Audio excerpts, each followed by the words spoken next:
Hello, everyone. Welcome again to another Teacher Joseph podcast.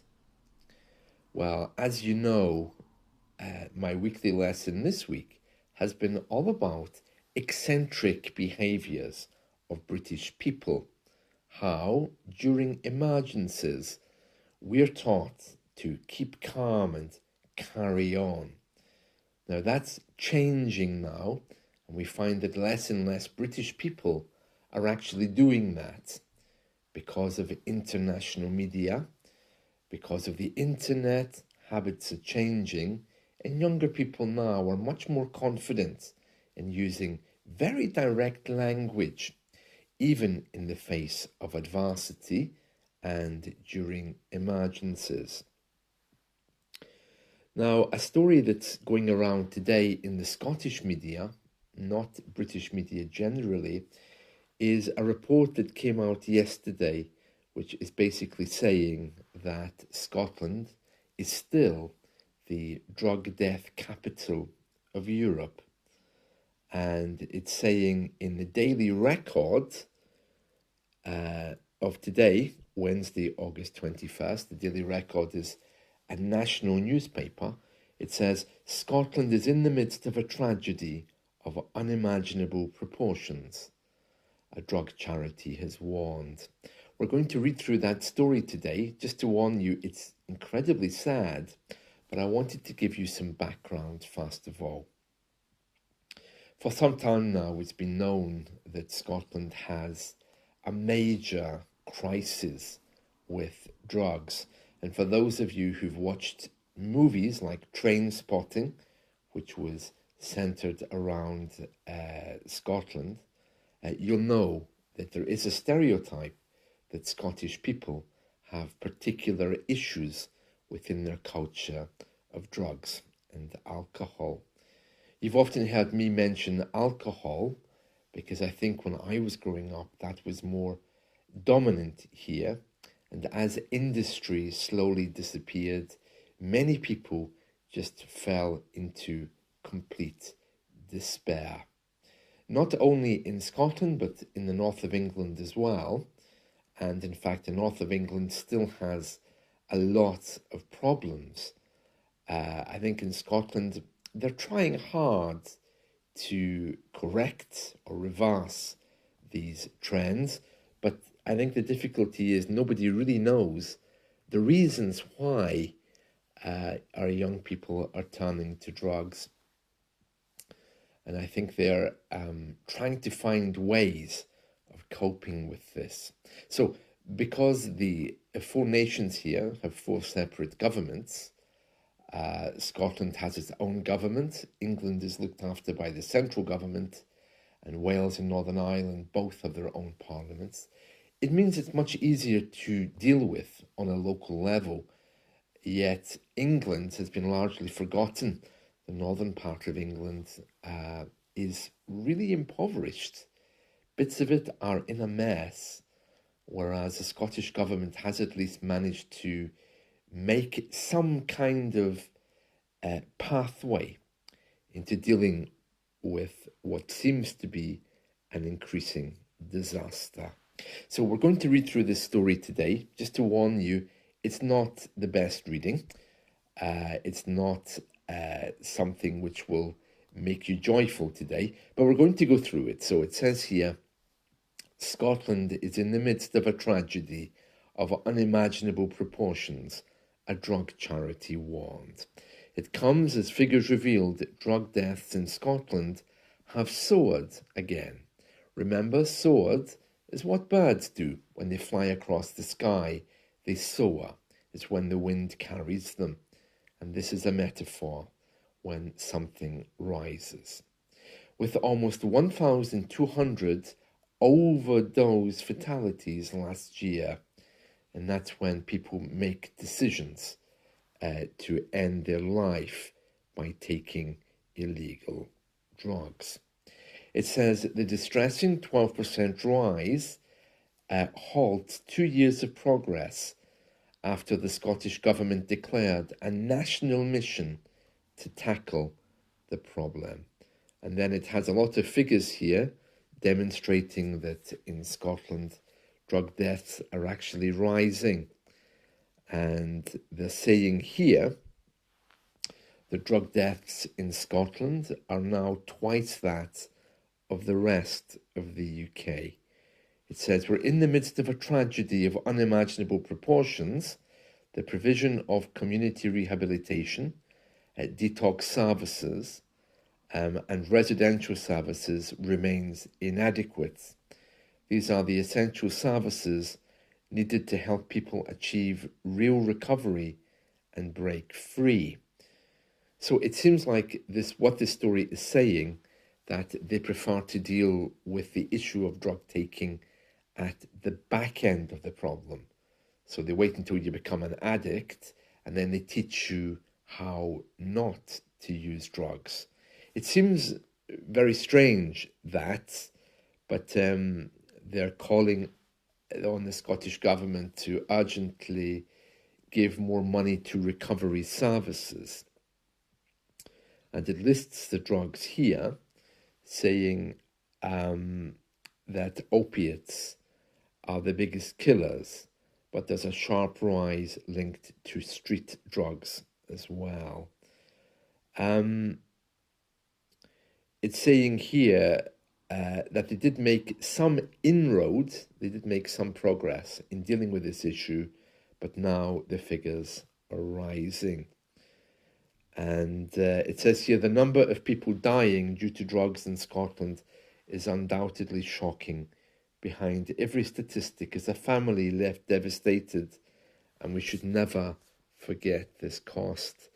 Yes, well, what I can tell you from my own experience, as you know, my parents are Scottish, and even though I grew up in the London area, of course, I have close links to Scotland, and I'm currently living near Glasgow. So I can tell you that, when I go to the pharmacy, for example, to collect my medication for diabetes, there are people there waiting to receive their recovery medication from drugs. It's a service offered in pharmacies. I can tell you that it's very clear that there are problems with addiction here. But my generation were mostly, I think, affected by alcohol. You've heard me talking about alcohol on these podcasts before. I'm not in favor of people drinking a lot, but the amount of difficulties that alcohol has caused this area kind of shows that they're not even ready to deal with an epidemic of drugs. I mean, here in Scotland, for example, you can drink alcohol on public transport. That was temporarily suspended during COVID, but now, as far as I'm aware, drinking is back. And even though it may not be formally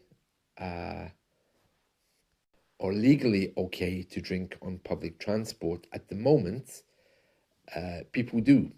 People have parties on trains, and it's very difficult to be in that situation. The train guards and the police just vanish, and you can easily find yourself in the middle of what seems to be a very, very aggressive, almost violent atmosphere. That's just one example. So my point is this: well, if the government isn't able to deal with the very basic problem of alcoholism and alcohol abuse, I really very much doubt if it would be able to realize or accept the proportions of people who are dying of drug abuse.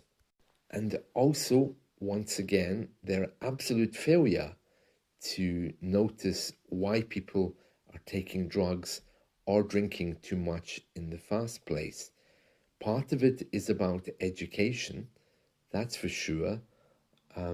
When I see people who are drinking alcohol here, they drink it like lemonade. There doesn't seem to be any education about the dangers of alcohol.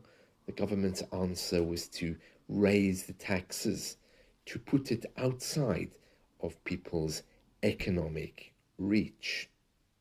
I think that probably has helped a little bit, although there are still places where people can, of course, access cheap alcohol. On top of that, when it comes to drugs, of course, it has its own culture and it moves very much within the shadows of the UK. And because there's such a demand for it, then it is known, of course, that people will take it. Partly because of education, but I think in Scotland particularly, people aren't able really to deal well with their emotions. That's partly a historical thing, and also because of generations of addicts, alcoholics, drug addicts. This generation is not the first one to face that. So I think there are behaviours which have been passed down. Some people say that perhaps it's because of poverty that people would turn to drugs. I don't think it is. I think there clearly is money available here.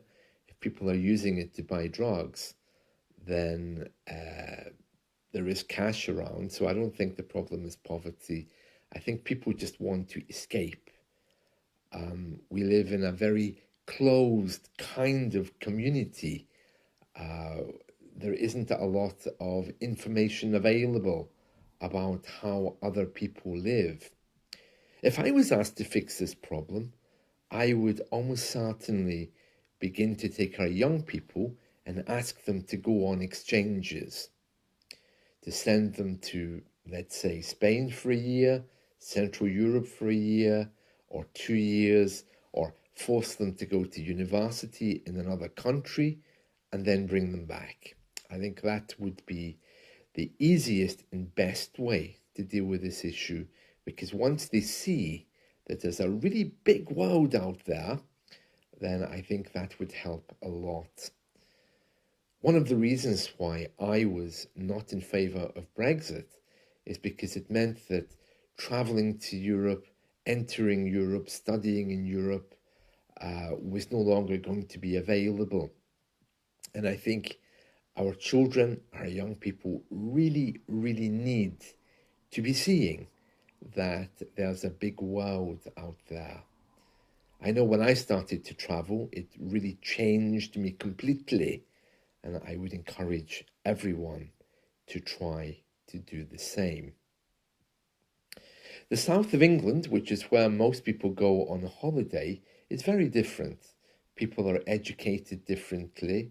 They're able to travel to Europe without much difficulty because, of course, they have the funds to do it. They know about money management. They may come from a background of work.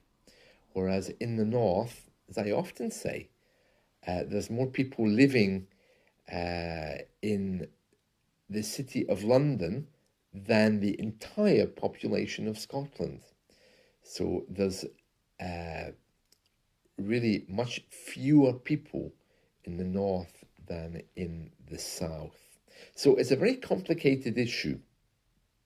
And it looks like the Scottish Government is going to be focusing again on the back end of the problem, which is when someone's taking drugs, how they can recover, rather than meeting the problem at the front end. But certainly moving people around just to give them a wider experience of life would certainly be a wonderful thing if that could be arranged. But in the current circumstances, I really don't think that's possible. Perhaps one of the most disturbing things about this story today is that it hasn't made even national news in this country. It's made national news within Scotland and the Scottish media. It was on TV yesterday, but it looks like the national newspapers haven't picked up on it at all. So, just to recap then, Scotland is, again, officially the drug death capital of Europe. So, this is something that needs to be dealt with. I think part of the problem, again, is with regards to gender. Young men here are taught that you prove your masculinity by drinking more than your friend or neighbour, and that you have to prove that your maleness is strong. We have that in the South as well, but they tend to grow out of that once they start working and settling down with a family. But I think in the North, that situation is a little bit different and a little bit harder. So just to clarify then, just to end the podcast with a summary of what we've been talking about. So first of all, the news today is saying that Scotland again is the drug death capital of Europe, where the intake of drugs, or rather drug deaths specifically, are now twice the number that they are in England, which is quite something when you remember that there's much less people in Scotland, far fewer than in England. I'm suggesting that the way of dealing with this is by moving people around, sending people to another country, even for a year or two, making travelling more available so they can become more open-minded. And thirdly, I'm saying that I really don't think the government should be dealing with this, because if they can't deal with the issue of alcoholism, which has killed a lot of people here over the years and continues to do so, I don't know how they think that they're going to be able to deal with something as significant as drug abuse. So if you're on a train, alcohol currently is prohibited, for example, because of COVID, but people here are allowed to drink on public transport. Very simple things like this. If the government aren't able to deal with those, I very much doubt if they're able to deal with issues such as drugs. So it's very complex. And then the last part, what I was saying, is that this is also to do with gender and how British people, partly because of addiction, but British people generally, although we're talking specifically here today about Scottish people, but British people here have always had a long relationship with alcohol and how it is used to prove gender. And I'm sure with drugs culture, that's also mixed in there somewhere. So very sad news today. Sad news, isn't it, about drug culture in the northern part. But lack of industry, lack of investment. I don't know where the money goes, but it's not appearing in people's lives, that's for sure, have all led to very difficult decisions being made to cut back the amount of services given to addicts and people who define themselves as alcoholics as well. Well, there we are. That's it from me. See you soon. Bye.